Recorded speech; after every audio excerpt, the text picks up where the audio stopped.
Laker fans, help me out. We are trying to get to 11,000 subscribers by December 20th. We are already so close, and I have a feeling that we can get there by just with this video alone. So do me a favor and hit that subscribe button down below. Come and join this Lakers Report family so we can bring you all of the latest Lakers coverage all season long. Now, get ready because we have an awesome show for you guys here today. We are going to be breaking down all of the latest Lakers news and, of course, talking about some trade rumors. We are getting started right now.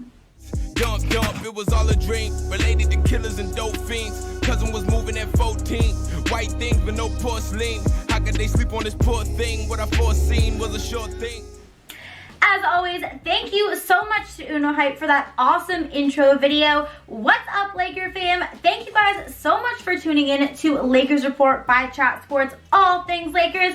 I'm your host, Hannah Kulik, aka Laker Hand, and we have an awesome show for you guys today. A ton of Laker rumors and breaking news stories that we have to talk about. We have a huge Andre Iguodala update. We have some more trade rumors. The Lakers may actually be into having a huge blockbuster trade. We've got to talk about some load management and much more. So let's just get right into it. Starting with the number one thing I know you guys are dying to know, an update on Andre Iguodala. Now, obviously, all of us Laker fans are really hoping that Iggy becomes a Laker. We are hoping that Memphis decides to buy him out, but according to Adrian Wojnarowski, Memphis feels like they have great confidence in their ability to deal Andre Iguodala. However, so far, it hasn't happened yet, and apparently the Houston Rockets are a team that was reportedly interested, trying to find a one-way, two-way, three-way, even four-way deal, but they were unable to do so in order to make Memphis happy, in order to make the trade happen. Now, the reason that the Lakers would have to hope that Iggy is ultimately bought out by Memphis is because, of course,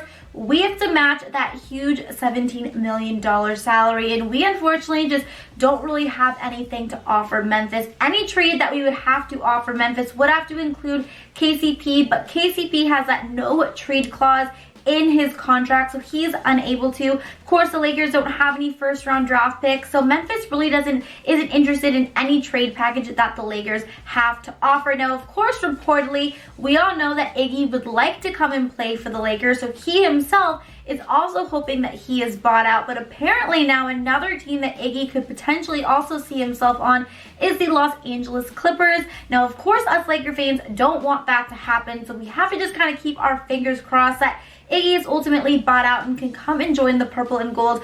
Obviously, he would be the perfect fit for this team. He provides us with that wing defense, that veteran championship experience. He could also provide us with some clutch scoring. He's really the perfect fit, the perfect acquisition the Lakers need to really take them to that next level, which honestly, that next level would just be complete 100% championship, complete parade, because Lakers are already enjoying their #1 record in the entire league. Getting Iggy would just be the extra cherry on top. But right now, it seems like we're just going to kind of have to wait and see how this plays out. Obviously, every day there's a new story regarding Memphis wanting to trade Iguodala or, some new Iggy rumor. But as of right now, it seems like we're just going to have to wait till February to see how this all plays out. But I am curious, do you guys think Andre Iguodala will eventually play for the Lakers this season? If you do, type Y down below. If not, type N down below. I, for one, am not losing faith. I just believe that if he really wants to be a Laker, I think it's destined. I think, obviously Rob Pelinka was his former agent, and I think if Rob Pelinka wants to make it happen, the Lakers are going to find a way to do so. It's just going to be a little difficult. Alright, but now let's move on and talk about another trade that the Lakers may actually be interested in pursuing, and that would be trading for JJ Redick. Now, in this trade, if it were to go down, it would have to mean that KCP approves this trade because, of course, like I just mentioned, he has that no trade clause, but this trade would include sending KCP, Quinn Cook, and then 2 second-round unprotected picks in 2023 and 2024 to New Orleans for JJ Redick. Now, I, for one, would actually be pretty happy with this deal. JJ Redick is an amazing sharpshooter. He would be a perfect complement to Anthony Davis and LeBron James, provide us with that knockdown three-point shooting, and JJ has already already come out and said that he wants to play on a playoff team. He wants to play on a competitive team. He's obviously nearing the end of his career and he wants to try to win a championship. And obviously that is not where New Orleans is at right now. They are obviously struggling this season and they are in full-blown kind of rebuild mode. So this deal could actually make a lot of sense for New Orleans too when you look at it, because they would not only be getting KCP, who could, help them offensively. Of course, Quinn Cook, who is still young and could probably have a little bit more confidence playing in New Orleans. But they would also get those 2 second-round picks that could just further help them in the rebuilding process. Now, I'm not saying that this trade is going to happen. It is just something that has been reported on. Lakers Nation actually reported on this, so you never know. Not necessarily sure if it's going to be able to be possible because, of course, KCP would have to approve it. And why would KCP want to approve a trade and leave a championship contending team to go and play for the Pelicans, a team who is definitely not going to be making any championship splash this season, that's for sure. But if it were to happen, of course, JJ Redick would be an awesome fit for this Lakers. Now, we still have a lot to talk about today, you guys. We've got to talk about Giannis' little brother and, of course, some load management and some other things. But before we do, I want to remind you guys that we are having a huge holiday sale. All of our Lakers gear is having a huge sale, up to 60% off. You can get some great deals. We've got some LeBron James hoodies, some t-shirts available. So definitely make sure to click that link in the description below and check out these awesome holiday deals. Definitely want to make sure you take advantage of it. Christmas is literally just a week away. So definitely make sure to check out the links in the description. But let's move on and let's talk about Giannis' little brother. Now, ahead of the Lakers' Sunday game against the Atlanta Hawks, they actually called up Kostas from the G League. So there was a lot of expectations for him that he may actually get some playing time when the Lakers play his brother Giannis' team, the Milwaukee Bucks, this Thursday. That would definitely be awesome. Now, clearly Kostas is no Giannis. Obviously, Giannis is probably the best player in the NBA right now, but you know what? We still may have a little bit of a diamond in the rough. He can't be that bad. I mean, he is Giannis' little brother, so he's only 22 years old. He hasn't seen too many minutes of action in the NBA so far, but maybe that could change this week, and maybe actually in that Thursday game against the Milwaukee Bucks, we could actually see Kostas get some minutes. Now, that would be awesome. I think a lot of Laker fans would go crazy. I'm sure that would mean a lot to him and Giannis, so we definitely have to keep our eyes peeled for that, but definitely some interesting news that the Lakers decided to bring him up from the G League. It may have something to do with Kyle Kuzma's injury. I don't know, but nonetheless, it's definitely very interesting timing because, again, Lakers play Giannis and the Bucks this Thursday. Now, we have to talk a little bit about some load management because LeBron James was actually asked about his load management plan this season, and he had something very interesting to say.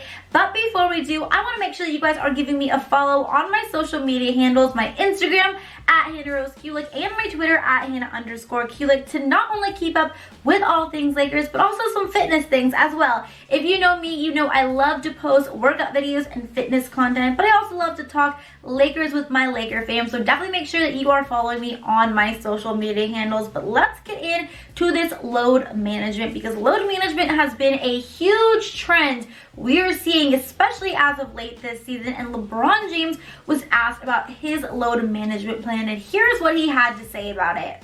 Now, LeBron was asked after Sunday's win against the Atlanta Hawks kind of this question about load management and whether or not he felt like he was being overworked and if he felt like he should take a little bit of a break. And he flat out said, if I'm healthy, I'm playing. He said he didn't understand why he wouldn't play if he was fully healthy. He said that he doesn't know how many games left he has in his career. He doesn't know if there are little boys who go to the arena to see him. He doesn't want to let them down. He just doesn't understand and doesn't think it makes any sense to rest if he is healthy and if he feels well enough to play. Now, he did also say that obviously, once we get later on the season, if they've clinched a playoff spot, then he could see him benefiting from some extra rest. But right now, it's still very early on in the season. He feels great and he sees no reason why he has to rest. It just doesn't make any sense. Now, I personally agree with LeBron James, and I find it very admirable for him to kind of stick up with this whole load management situation and say, listen, I don't want to rest unless I am unhealthy, unless I am injured, unless I truly need it. Because I just believe,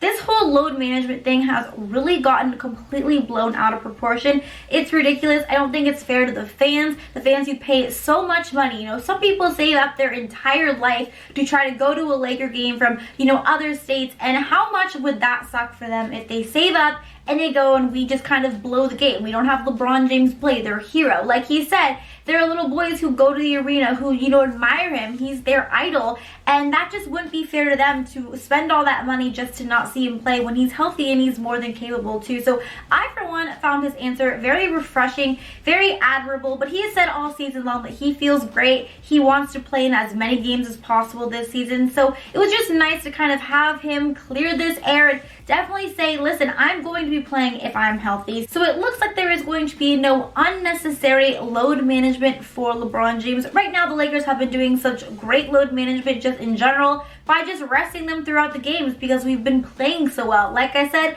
Lakers have the #1 record in the NBA, and I, for one, am very, very happy with it, as I'm sure all of my Laker fam is. But that is going to be it for today's video. The latest Laker breaking news stories and some trade rumors.